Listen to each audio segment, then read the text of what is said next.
तो देखिए अभी हमने परिभाषा की आपके पास, सबसे पहले आपके पास आई आव्यूह की परिभाषा, डेफिनेशन। दूसरे नंबर पे आपके पास उसके आए एलिमेंट, एलिमेंट अर्थात तत्व।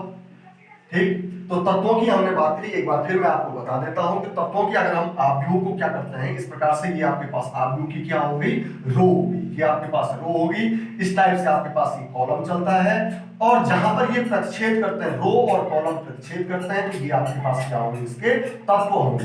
ये इस टाइप से, जहां पे मैं सर्किल कर रहा हूं, केमिस्ट्री में आप इसको जालक पढ़ेंगे आप, तो ये आपके पास क्या होगा, इसके तत्व होंगे। अब इसके बाद इसमें बात आती है नंबर तीसरी बात, हम पॉइंट लेते हैं नंबर तीसरा पॉइंट। तो इसमें किस प्रकार से इसका निरूपण किया जाता है, नोटेशन, निरूपण, नोटेशन ऑफ मैट्रिक्स। तो हाउ वी कैन नोटेट या रिप्रेजेंट द मैट्रिक्स। तो इसके लिए जरा ध्यान से देखिएगा, ये स्मॉल a और इसके नीचे मैंने यहां पे लिखा हुआ I और G। I शो करता है पर्टिकुलर एलिमेंट, या जो ये A है ये पर्टिकुलर रो के एलिमेंट को शो कर रहा है, I G। I यहां पर रो को रिप्रेजेंट करेगा और J आपके कॉलम को रिप्रेजेंट करेगा। इसको हम रख देते हैं बड़े कोष्ठक के अंदर, बिग ब्रैकेट के अंदर, इस टाइप से। और यहां पे इसके नीचे सफिक्स में हम लिखते हैं m/n, m into n। m भी शो करता है पंक्ति को और n शो करता है, ये जो m है आपके पास ये शो करता है आपके पास रो को, और जो ये n है ये शो करता है आपके पास इसके कॉलम को, कॉलम m इंटू n। और इस m इंटू n को हम कहते हैं, m इंटू n कहें या m/n कहें, इसको कहा जाता है कोटि। इसको कहा जाता है क्या, कोटि, या हम इसको कहते हैं ऑर्डर। क्या कहते हैं इसको, ऑर्डर।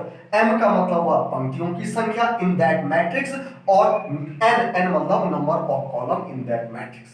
और जो ये aij है ये उस तत्व को दिखाता है। इस i का मतलब पंक्ति और j मतलब स्तंभ। तो इसको हम पढ़ते हैं आईवी पंक्ति का जीवा अवयव, या आईवी पंक्ति जीवा स्तंभ।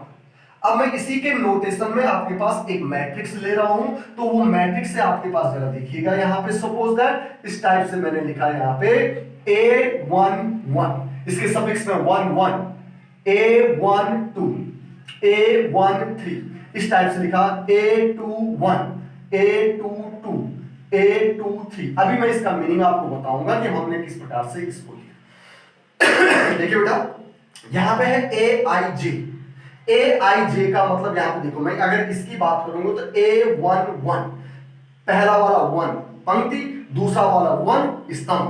मतलब क्या हुआ इसका, पहली पंक्ति पहला स्तंभ, मतलब पहली पंक्ति का पहला अवयव, first element of first row and first column.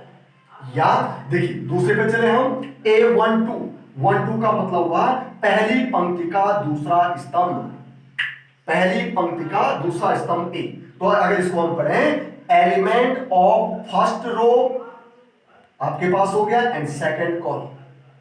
ठीक, ये A13 का मतलब हुआ first row third column, element of first row and third column. अब A21 की मैं बात करता हूं तो सेकंड रो फर्स्ट कॉलम, पहले हमेशा रो आता है बाद में आपका कॉलम आता है। तो इस A21 को पढ़ेंगे हम first element of second row first column. A22 दूसरी पंक्ति का दूसरा अवयव, हम इसको हिंदी में पढ़ेंगे दूसरी पंक्ति का दूसरा अवयव, second element of second row in second column. यह आ जाएगा आपका A23। देखिए 2 दूसरी पंक्ति का तीसरा अवयव, यह आपके पास third element of second row और थर्ड कॉलम आपका ऑलरेडी बाद वाला कॉलम और पहले वाला। अब इसके ऑर्डर की मैं बात करूं यहां पे, ये है आपके पास 2/3। 2/3 कैसे करके हुआ, देखिए ये पहली रो है आपके पास, ये है रो, इसको कहेंगे आप R1, रो 1। ये आपके पास रो 2, ये है आपके पास R2, इसको रो 2 कहेंगे। कॉलम के बाद दो रो हो गई, तो ये आ गया 2/3। अगर मैं इसकी बात करूं, थोड़ा सा सर्किल बना रहा हूं, तो ये आ जाएगा आपके पास C1 मतलब कॉलम फर्स्ट, फिर आया आपके पास दूसरा कॉलम, इसको कहेंगे आप C2 दूसरा कॉलम, फिर आया आपके पास यहाँ पे तीसरा, इसको कहेंगे हम C3 तीसरा कॉलम। तो आप देख रहे हैं जो हमने यहाँ पे निरूपण की बात करी, इस निरूपण में आपके पास क्या होगा, R1 पहली रो, R2 दूसरी रो, C1 C2 C3 तीन क्या है यहाँ पे कॉलम है। तो यहाँ पे अगर मैं बात करूं तो इसका जो ऑर्डर की बात करूं मैं, यहाँ पे ऑर्डर है, ऑर्डर अर्थात कोटि, कोटि का मतलब हुआ उसमें कितनी पंक्ति और कितने स्तंभ हैं। तो ये है आपके पास यहाँ पे 2/3, 2 पंक्ति 3 इसमें क्या है अवयव, 3 इसमें कॉलम है। अब आती है नंबर ऑफ एलिमेंट।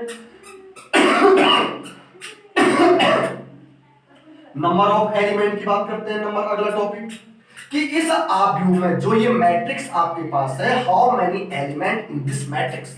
तो आप देख सकते हैं जो इसका ऑर्डर है, ऑर्डर की हम बात करते हैं 2 into 3 का है, 2/3 का है, तो 2 3 जा 6, तो इसमें कितने एलिमेंट है आपके पास 6 से आप काउंट कर सकते हैं 1 2 3 4 5 6, इस टाइप से नंबर ऑफ एलिमेंट इसमें हो गया। तो एक एग्जांपल मैं आपके पास ले रहा हूं, यहां पे देखिएगा ये मैंने सपोज है 2 5 7 9 3 2 1 10, इस टाइप से। तो सबसे पहला काम है आप लोगों के लिए, मैं इसके सॉल्यूशन में कुछ चीजें ले रहा हूं यहां पे। तो सबसे पहले मैं बात कर रहा हूं यहां पे इसकी कोटि, कोटि मतलब इसका ऑर्डर। तो इसका ऑर्डर देखिए, ऑर्डर क्या है इसका, आप काउंट कर सकते हैं इसमें रो, रो कितनी है इसमें 2, 1 and 2। फर्स्ट रो आपके पास है 2 5 7 9, सेकंड रो आपके पास है 3 2 1 10। अब बात आती है कॉलम की, बाय या into 2 3, first column C1 5 2, C2 7 1, C3 9 10, C4, तो कितने हुए 1 2 3 4, इसमें कितने होंगे 2/4 आपका कोटि हो गया। तत्वों की संख्या, नंबर ऑफ एलिमेंट की बात करूं मैं यहां पे, नंबर ऑफ एलिमेंट, तो नंबर ऑफ एलिमेंट हो जाएंगे 4 2 जा आपके पास 8, काउंट कर सकते हैं 1 2 3 4 5 6 7 8, ठीक हो गया। अब इसी में थोड़ा सा और बात करता हूं मैं एक एलिमेंट A2 3, अब देखिए मुझे चेक करना है A2 3, third element of second row या दूसरी पंक्ति के तीसरे स्तंभ का अवयव। तो देखिए इसमें दूसरी पंक्ति आपकी कहां पर है, ये है दूसरी पंक्ति, देखिएगा ध्यान से, ये आपके पास सेकेंड रो एंड थर्ड स्तंभ, थर्ड कॉलम है आपके पास ये, देखिए। तो अब जहां पर ये दोनों इंटरसेक्ट हो रहे हैं वो वाला एलिमेंट आ जाएगा आपका यहां पे 1, ठीक। अब अगर मैं इसमें बात करता हूं यहां पे A14, 14 का मतलब क्या हुआ, फर्स्ट रो फोर्थ कॉलम, देखिए फर्स्ट रो आपके पास ये चल रही है और फोर्थ कॉलम में आपके पास ये आ रहा है यहां पे 9, 1 4 का A14 element of first row and fourth column, या हम कहेंगे इसको fourth element of first row. Column को हम क्या कहते हैं इंग्लिश में पहले पढ़ते हैं, हिंदी में कैसे पढ़ते हैं पहली पंक्ति का चौथा अवयव या पहली पंक्ति चौथे स्तंभ का अवयव। पहली पंक्ति आपके पास ये चल रही है, चौथा स्तंभ आपका ये चल रहा है, तो आप देख रहे हैं इंटरसेक्शन किस पे हो रहा है, जो मैंने सर्किल किया हुआ है 9। तो अभी आपके पास आई 3 4 चीजें।